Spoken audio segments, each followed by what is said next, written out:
Hi, I'm Jennifer Morris for Howdini. So if you think fat is a dirty word, think again. Not all fats are created equal.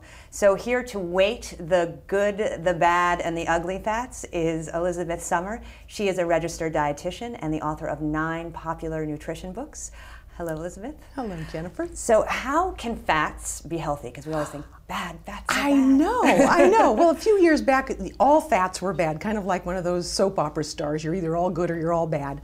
And now we know it's not quite that cut and dry.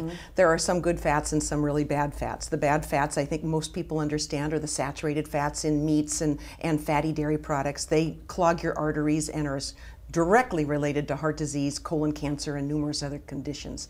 Trans fats they're now getting out of processed foods are also bad fats that cause heart disease. But the good fats are even better than the bad fats are bad.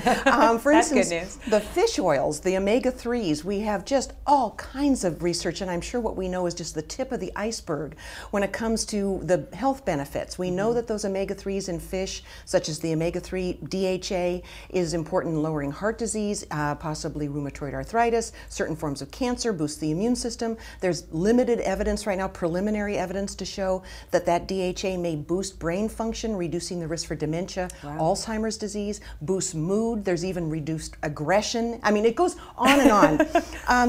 But we need a significant amount of that omega-3 in order to get those effects. We also know that the fats in olive oil, the monounsaturated fats in olive oil, nuts, and seeds are also very healthy and help to reduce the risk for heart disease. Okay, so now where do we find the unhealthy fats? Can you give me a couple of foods right off the top of your heads? Okay, well, it's the saturated fat and the trans fats, and the saturated fats are found in all meats. Okay. You know, but the leaner the better, but you're still going to get saturated fat. Even an extra lean hamburger, there's still saturated fat in there. There's saturated fat in butter or whole milk or cheese.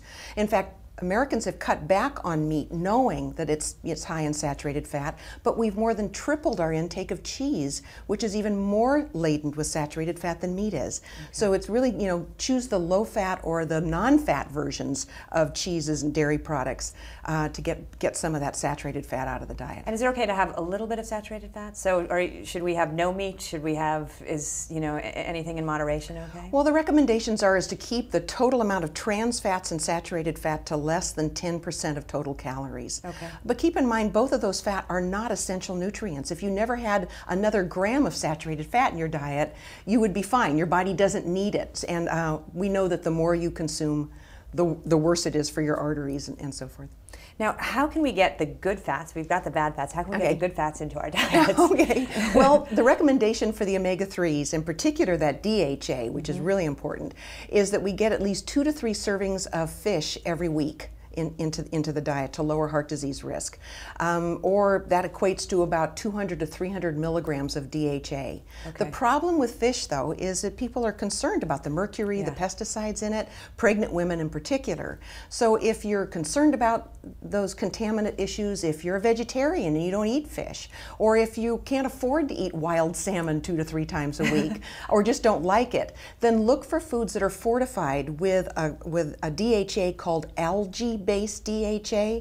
It's contaminant-free, it's vegetarian, and it's put into a whole bunch of different foods these days. Now, is there such a thing as too much good fat?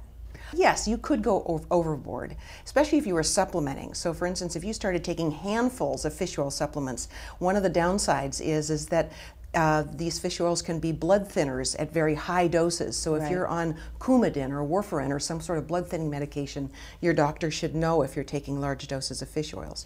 The other oils, like olive oil and those, it's more of a calorie issue. It doesn't matter whether it's lard, butter, or olive oil, they all have 9 calories a gram. And with almost 7 out of 10 Americans battling a weight problem, you can't just start drinking olive oil because it's good for your heart. Keeping your waistline down is just as important. So, just use some common sense. Thank you. More great advice from Elizabeth Sommer. Sure. I'm Jennifer Morris for Howdini.